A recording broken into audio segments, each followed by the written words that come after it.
రేవంత్ రెడ్డి ప్రభుత్వం కాంగ్రెస్ ప్రభుత్వం హైదరాబాద్ మహానగరానికి చేసింది ఏంది? నేను మిమ్మల్ని అడుగుతా ఉన్నా, శేర్లింగంపల్లిలో ఇక్కడ ఎమ్మెల్యే గారిని గెలిపించిన మీ అందరిని అడుగుతా ఉన్నా, ఎమ్మెల్యే ఏం చెప్పిండు, ఎందుకు పోయినా అన్నాడు? కాంగ్రెస్ పార్టీలకి అభివృద్ధి కోసం పోయిండట. అభివృద్ధి కోసం. ఎవరి అభివృద్ధి కోసం పోయినావు? నీ అభివృద్ధి కోసం పోయినావా? ప్రజల అభివృద్ధి కోసం పోయినావా?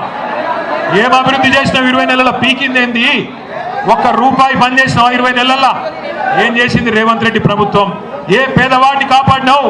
ఎక్కడ గుడిసెలు గులగొడుతుంటే, ఎక్కడ ఇండ్లు గులగొడుతుంటే ఎక్కడ నన్ను అడ్డం వచ్చినావా? నీ సొంత ఆస్తులు, నీ సొంత భూములు, నీ సొంత వ్యవహారాలు తప్ప చేసింది ఏంది అని నేను అడుగుతా ఉన్నా. ఇంకొక మాట కూడా అడుగుతా ఉన్నా, ఆలోచించమని కొడతా ఉన్నా.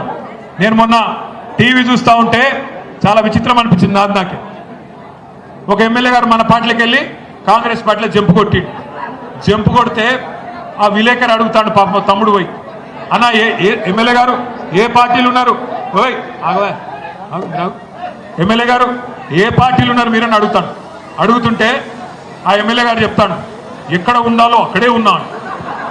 ఎట్లుంటుందంటే కథ ఎట్లుంటుందంటే, ఇప్పుడు మీ అందరికీ పిల్లగాళ్ళు ఉంటారు ఇంట్లో.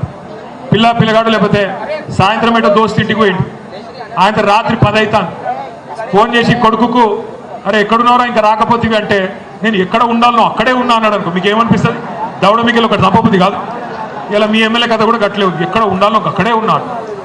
కాంత అది తెలివి ఎందుకు? ధైర్యం లేదా? సరిపోతలేదా? ఎందుకు? బై ఎలక్షన్ వస్తుంది, మరి రేపు పార్టీ మారిన పార్టీ ఫిరాయింపు మీద సుప్రీంకోర్టు ఇప్పటికే 4 దొబ్బులు దొబ్బింది. ఎక్కడ బై ఎలక్షన్ వస్తుందని భయమా? మరి నిజంగానే నీ రేవంత్ రెడ్డి పీకి పందిరేస్తే, నిజంగానే నీ కాంగ్రెస్ ప్రభుత్వం చాలా గొప్పగా పనిచేస్తే తెచ్చుకో టికెట్, రా శేర్లింగంపల్లి నియోజకవర్గంలో కొట్లాడు, ఎవరు గెలుస్తారో చూద్దామని చెప్పిన నిజంగానే కాంగ్రెస్ ప్రభుత్వం బీఆర్ఎస్ ప్రభుత్వం కంటే గొప్పగా పనిచేస్తే, నిజంగానే నీ 6 గ్యారెంటీలు అమలైపోతే, నిజంగానే మొత్తం